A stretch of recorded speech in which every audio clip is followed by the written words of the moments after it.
Well, here we go again.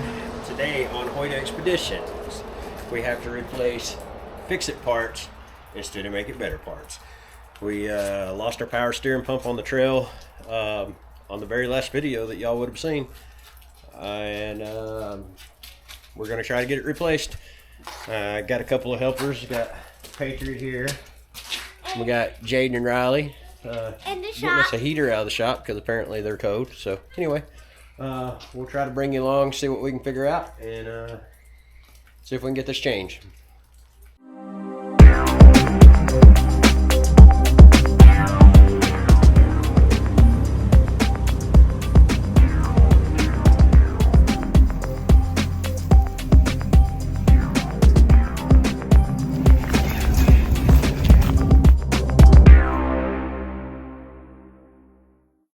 This is not a how-to video, as they say, because I've never changed one on a Jeep before.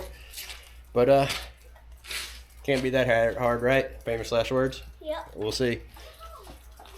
We'll see how it goes. That's All right.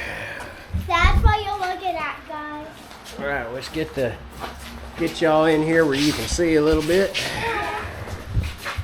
We got the heater, guys. It's a very heater.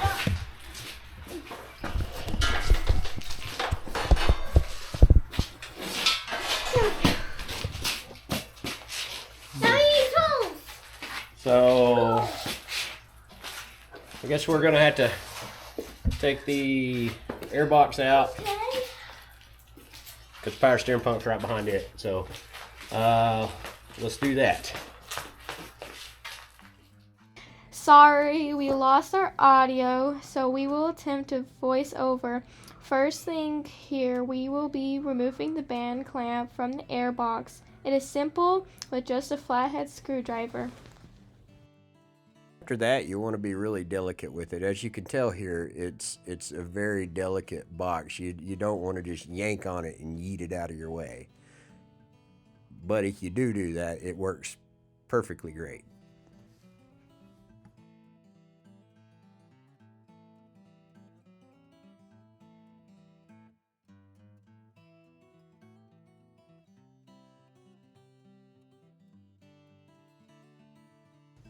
And now we got our first view of the power steering pump. Isn't she a beaut?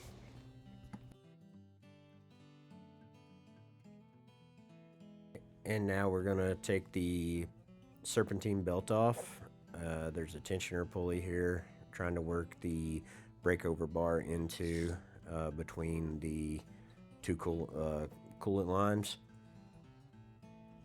And when you get it in there, it's not like most tensioner pulleys. It's kind of hydraulic instead of spring loaded, so it feels a little different trying to get it to release. But you just kind of crank it over clockwise like any other one. We needed a little pipe to get a little more leverage on it, but we got it over far enough and got the belt slipped off.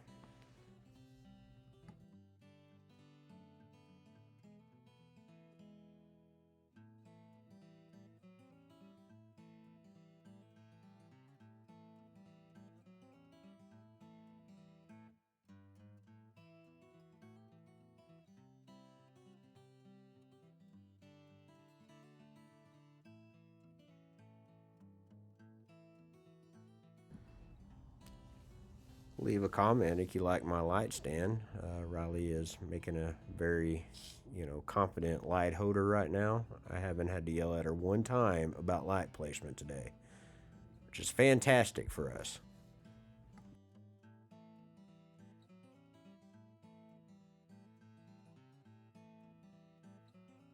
Disconnect the power steering lines. The top one is a pinch clamp we took off with pliers. You can see it leaning up next to the fuse box. The bottom one is a 18 millimeter.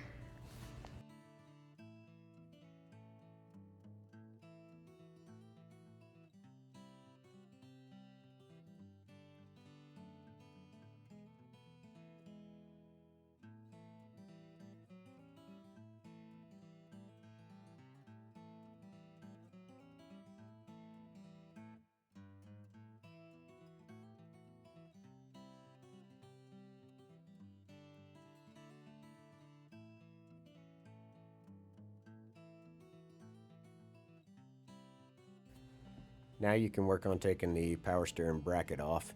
That's going to be a 13. There's 2 bolts up top, 1 at the bottom. Well, let's start out by getting these 2 top ones out.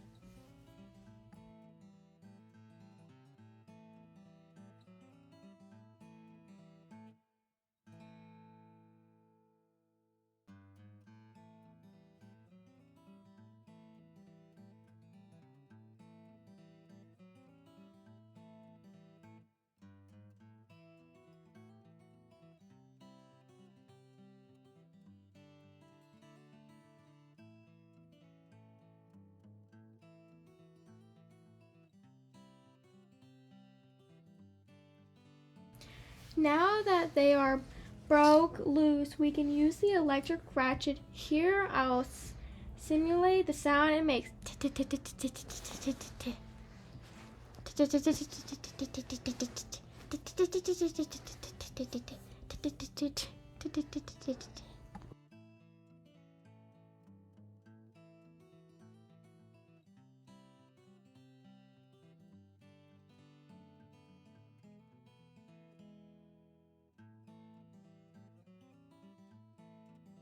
All right, let me snag this bottom boat out of here now. Apologies for the camera angle. This is Riley pointing it directly at the bolt, just like I asked. Oh, wait, no, she doesn't. Hey, I'm trying my best.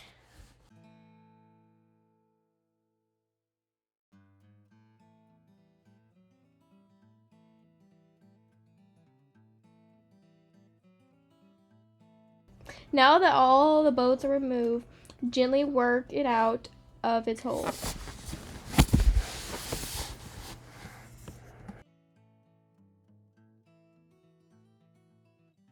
As you can see here, the new pump comes with a pulley, but we will need to remove the bracket from the old power steering pump and install it on the new one before we put the new pump in the Jeep.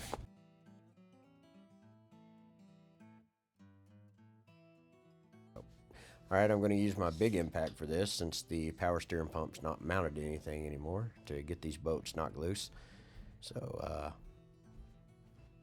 here we go. Ugga dugga dugga dugga dugga ugga ugga dugga dugga dugga dugga ugga dugga. There we go. We got the bolts out.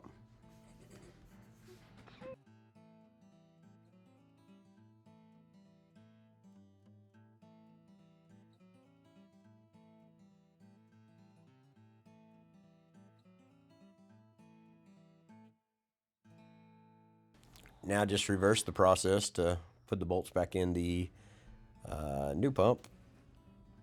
Once again, we're going to use the quote-unquote torque wrench here. Just a couple of ugga duggas though. Ugga dugga. See, that one's perfect. Maybe we turn it down just a little bit just to make sure. Ugga dugga dugga dugga dugga. Ugga dugga dugga dugga dugga dugga dugga. Yeah, that's definitely that ain't going nowhere. Don't y'all worry about it.